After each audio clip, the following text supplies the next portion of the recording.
Qu'est-ce qui n'a pas marché en Guinée équatoriale? Pourquoi le vieux autocrate de Guinée équatoriale, Teodoro Obiang Nguema Ogondong, pourquoi a-t-il soudain décidé de renoncer à la protection privilégiée que lui assurait l'OTAN et notamment que lui assuraient les soldats israéliens et les soldats marocains pour désormais mettre son régime en alliance militaire avec la Fédération de Russie de Vladimir Poutine? Il faudrait d'abord savoir que la Guinée équatoriale, c'est un pays de moins de 2 millions d'habitants avec des richesses faramineuses. Richesses pétrolières, richesses gazières et richesses forestières. Normalement, c'est l'un des pays les plus riches qu'il y ait au monde, en raison de son potentiel naturel. Que ce soit ses réserves maritimes, ses réserves continentales, la Guinée équatoriale est riche. Et elle a des réserves pour tenir les 100, voire les 200 prochaines années au moins. Donc c'est un pays convoité. Et je me souviens que, enfant et adolescent au Cameroun, la Guinée équatoriale n'avait pas le statut qu'elle a aujourd'hui. Dans les années 70, je suis né en 72, et 80, j'avais l'un de mes oncles de Banville qui avait émigré en Guinée équatoriale avant de s'installer au Gabon. Et quand il revenait au Cameroun, à l'époque où il vivait en Guinée équatoriale, il nous en donnait les nouvelles et nous expliquait que la Guinée équatoriale des années fin 70, début 80, était un grand village, à côté de laquelle le Cameroun était une nation hyper urbanisée. Les Équato-Guinéens, quand ils venaient chez nous, étaient regardés comme des broussards venus voir la ville. Lorsque les réserves pétrolières de ce pays sont découvertes, il va connaître un boom en termes de rentrée de devises, mais non pas un boom en termes de progrès dans les libertés politiques. Il est important de rappeler que le régime du président Obiang Nguema, Teodoro, s'est installé au pouvoir au prix d'un bain de sang. Le lieutenant-colonel Teodoro Obiang Nguema étant allé jusqu'à éliminer son dictateur d'oncle qui s'appelait Macias Nguema pour prendre le pouvoir. Donc c'est un régime profondément violent et qui a gardé dans son ADN cette violence structurelle, laquelle l'accompagne jusqu'à ce jour. Chaque fois qu'il est contesté par les Équato-Guinéens, il utilise la violence. À défaut de pouvoir les soumettre par la corruption, par la puissance de l'argent, il les soumet par la violence. Donc, c'est un régime qui a une des polices politiques les plus sévères qu'on puisse imaginer en Afrique. Malgré l'évolution économique, le boom économique procuré par le pétrole et le gaz, le président Obiang Nguema n'a pas renoncé à son style autocratique de gouvernance. Et il a positionné, depuis plusieurs années maintenant, comme étant son adjoint, son héritier, son propre fils, Teodorino Obiang Nguema Mangue. Il y a une troisième caractéristique du régime de Guinée équatoriale. C'est que c'est un régime qui a conservé une certaine rhétorique anticolonialiste, une certaine rhétorique révolutionnaire, une certaine rhétorique panafricaniste au sein de ses élites, et notamment dans les prises de parole médiatiques de son président. Ainsi, bien que ce soit un régime qui se soit converti à l'économie ultralibérale, il a conservé des amitiés solides dans les régimes panafricanistes du continent et auprès de certaines élites et de certaines personnalités, notamment panafricanistes du continent et du monde. C'est ainsi que ce régime s'équilibre et a, entre autres, participé à soutenir certains médias panafricanistes dans le continent. Si je pouvais le résumer, c'est un régime issu d'un coup d'État, non pas révolutionnaire, mais un coup d'État, on va dire, révolution de palais. C'est un régime autocratique, c'est une dictature. C'est un régime qui s'est transformé en monarchie présidentielle, puisque Teodorino attend tranquillement le fauteuil présidentiel, qui ne s'obtient pas par élection, mais par transmission paternelle. C'est un régime qui a fait un effort de modernisation d'un certain nombre de ses infrastructures, donc de donner une certaine légitimité à son boom économique par les projets qu'il réalise. C'est un régime qui a certains accents panafricanistes et qui a contribué au financement d'un certain nombre de médias panafricanistes bien connus. En ce sens, c'est un régime qui essaie d'équilibrer son image. Mais quel est le problème de ce régime? Bon, c'est son insuffisance de légitimité politique d'abord. Il n'a pas une légitimité politique suffisante. Le peuple équato-guinéen n'ayant jamais été de façon transparente, de façon libre et non violente, consulté pour choisir ses dirigeants. C'est le premier problème du régime du président Obiangema, le problème de légitimité. Il gouverne par la force, il gouverne par la puissance de l'argent, de l'État, il gouverne par l'intimidation psychologique et la rhétorique. Bon. Mais ce régime a un deuxième problème. C'est que les dirigeants équato-guinéens, les deux principaux notamment, ont accumulé des fortunes faramineuses à l'étranger. Et l'une des erreurs qu'ils ont commises, ça a été de stocker leurs fortunes ici en Occident. Or, les pays occidentaux, anciennes puissances négrières, coloniales, néocoloniales et impérialistes, n'ont pas changé leur manière de s'asseoir. Ce sont des pays qui considèrent que les richesses de l'Afrique doivent leur être données. Ils ont un stratagème particulièrement odieux envers les dictateurs africains. Quand les dictateurs africains viennent déposer des fonds volés aux pays africains dans les banques occidentales, on leur ouvre le chemin. Venez, venez, mes petits moutons dictateurs africains, disent les banquiers de tous les pays occidentaux.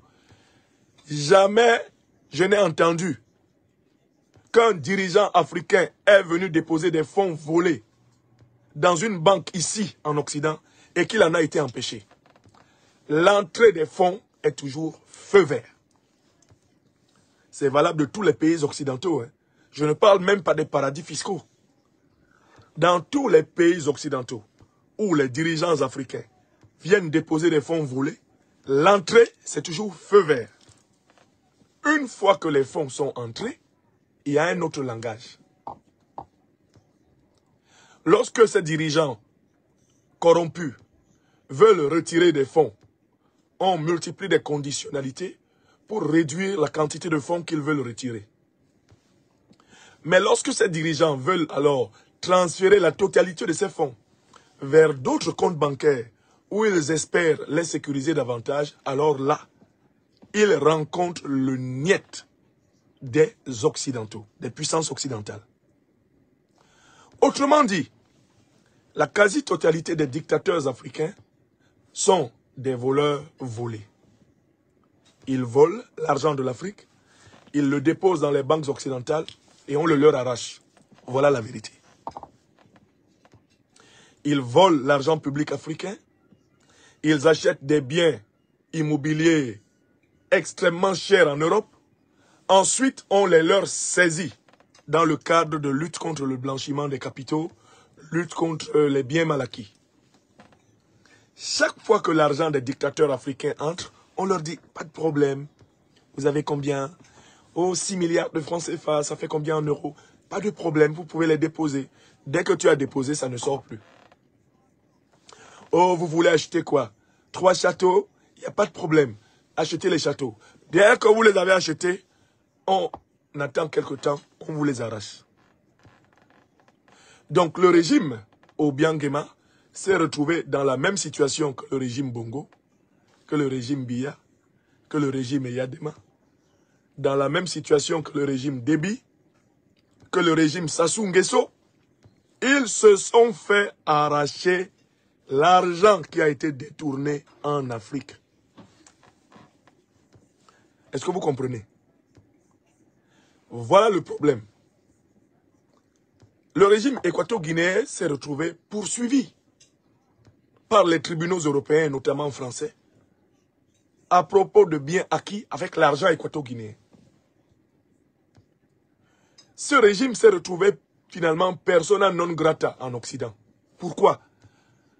On l'a déclaré persona non grata quand on a décidé de mettre la main sur ses réserves financières à l'étranger, ici en Occident.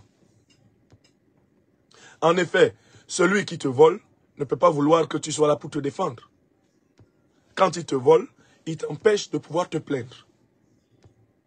Je dis bien, les dictatures africaines sont toutes, sans exception, des régimes de voleurs volés. Écrivez ça. Tilana Yomi. Tilana. Les dictatures africaines sont toutes, sans exception, des régimes de voleurs volés.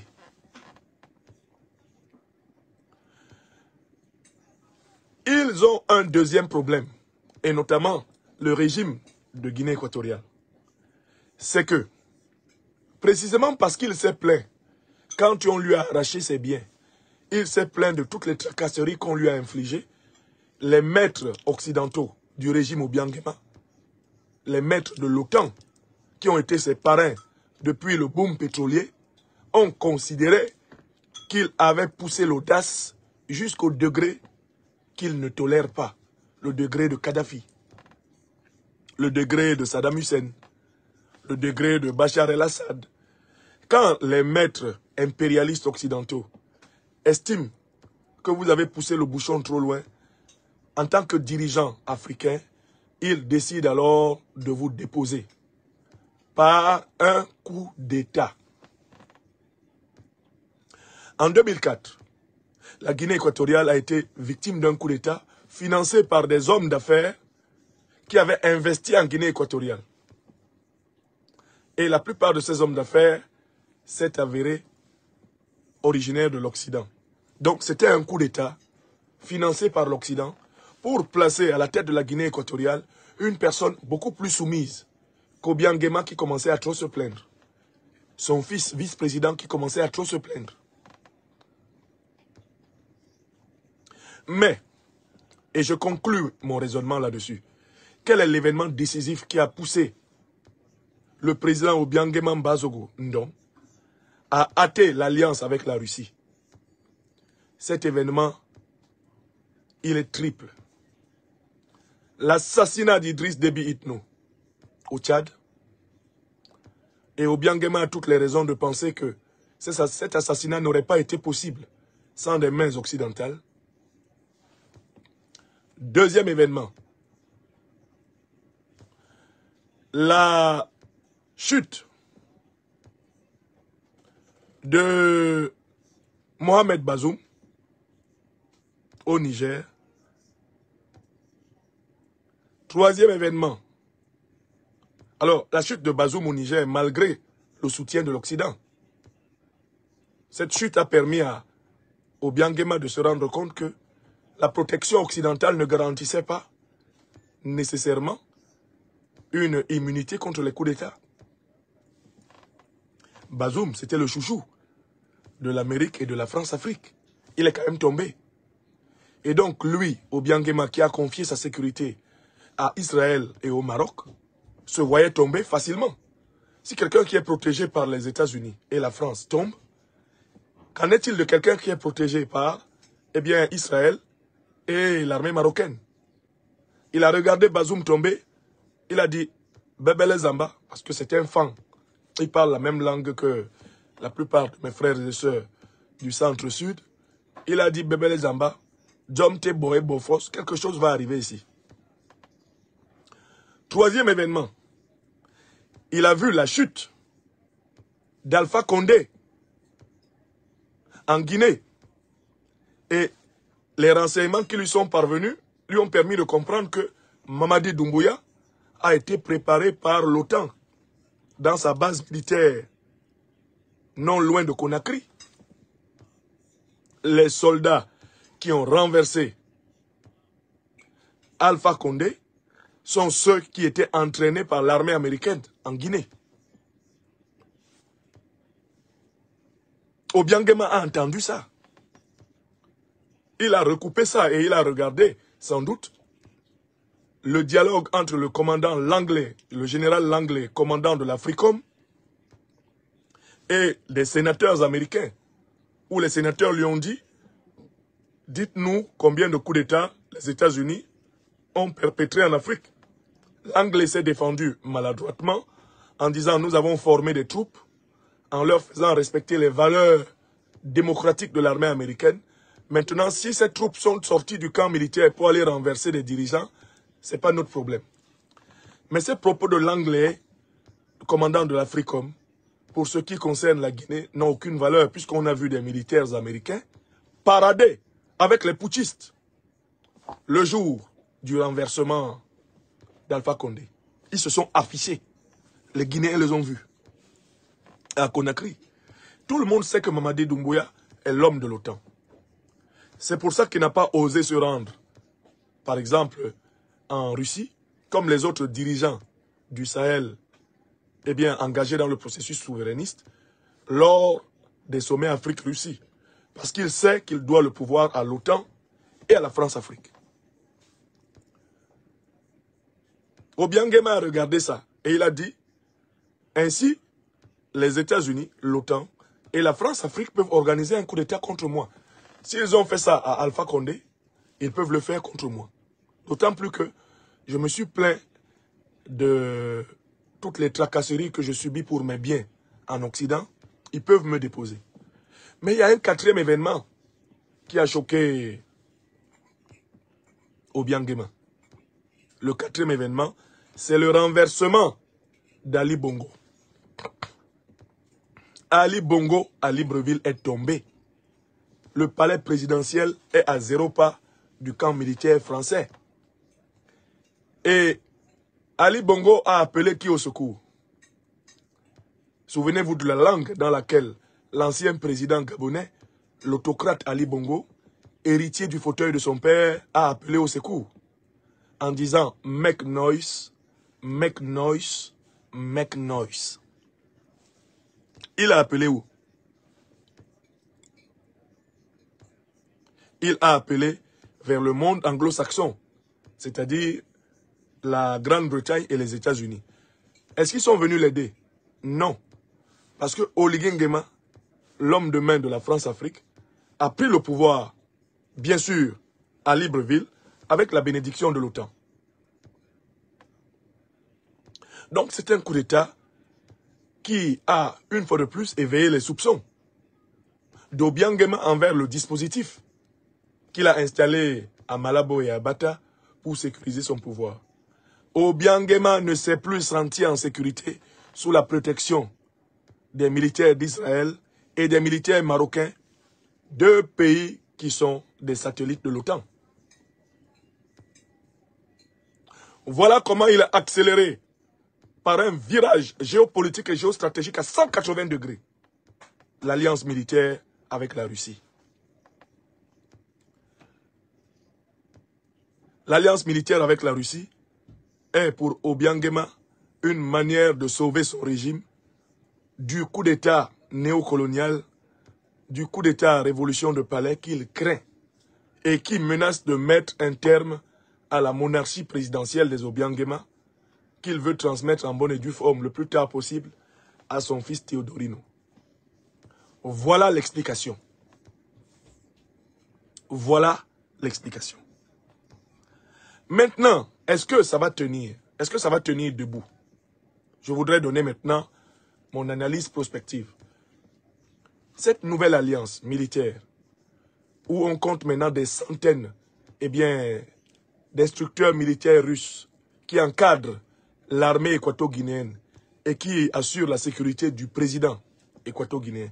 Cette alliance-là, à quelles conditions elle peut réussir? Et pourquoi elle pourrait échouer à atteindre l'objectif qu'on au bien se fixe. Première condition, elle ne peut réussir que si le président Obiang Nguema met en place une solution pour faire participer pleinement le peuple équato-guinéen à la prise de décisions sur l'orientation de son destin. Donc une réforme politique en profondeur pour créer un État panafricain de Guinée équatoriale dans lequel les citoyennes et les citoyens soient tous en condition de participer à l'œuvre de réalisation d'un état de prospérité, de dignité, de souveraineté, de liberté mesurée, partagée. Sans réforme politique, l'aide de la Russie au président Obiang Nguema ne va pas aboutir à sécuriser son régime.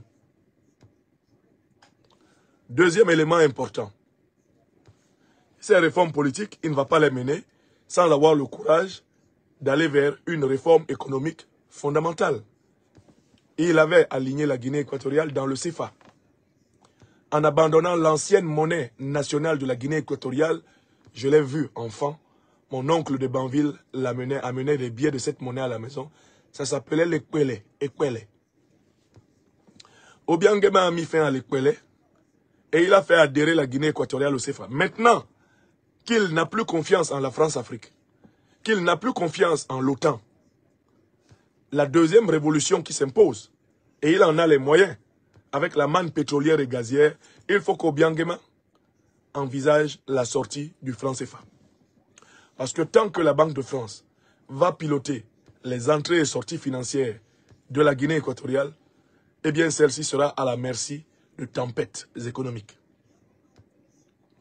Enfin, il y a une troisième condition qui peut permettre au président Obiang Nguema de s'en sortir. C'est la naissance d'une véritable alliance panafricaniste en Afrique centrale. Et c'est ici que je suis déçu par le comportement du président Touadéra à la tête du Centrafrique.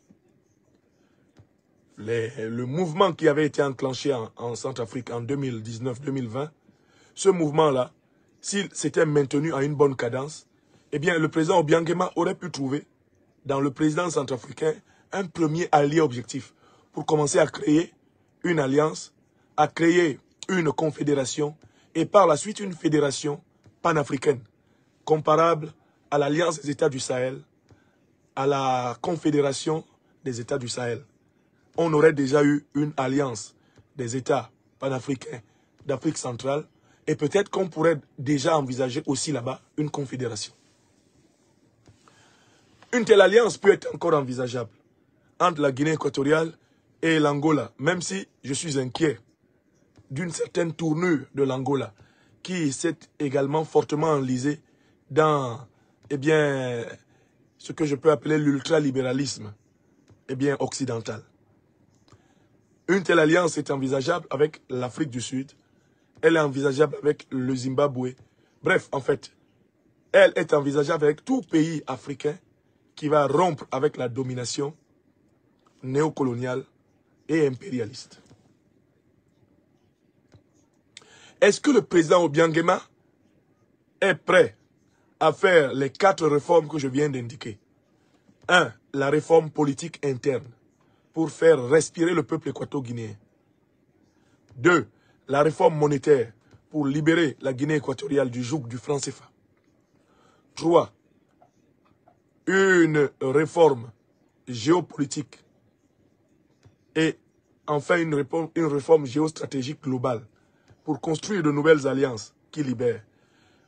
Ce soir du 14 novembre, je vous dis que je n'en ai aucune certitude. Parce qu'il a pris l'habitude de gouverner par la force, je me demande s'il est capable d'incarner les réformes nécessaires à la survie du régime équato-guinéen dans des conditions de réalisation optimale du peuple équato-guinéen. Voilà pourquoi je crains que malgré l'alliance avec la Russie, le régime s'enlise dans la dictature et que la crise qui couvre en Guinée équatoriale finisse quand même par éclater, que la Russie soit là ou pas. Le plus grand danger qui menace la Guinée équatoriale, c'est l'absence de légitimité politique suffisante au plan interne du régime équato-guinéen. Et voilà ce que je voulais dire. La première chose, abonnez-vous à cette page, cliquez sur le bouton s'abonner qui s'affiche juste en bas. Et la deuxième chose, cliquez sur la cloche de notification pour ne rater aucune des vidéos que je publie ici très régulièrement. Retrouvez KDW Africa sur YouTube, Facebook, TikTok.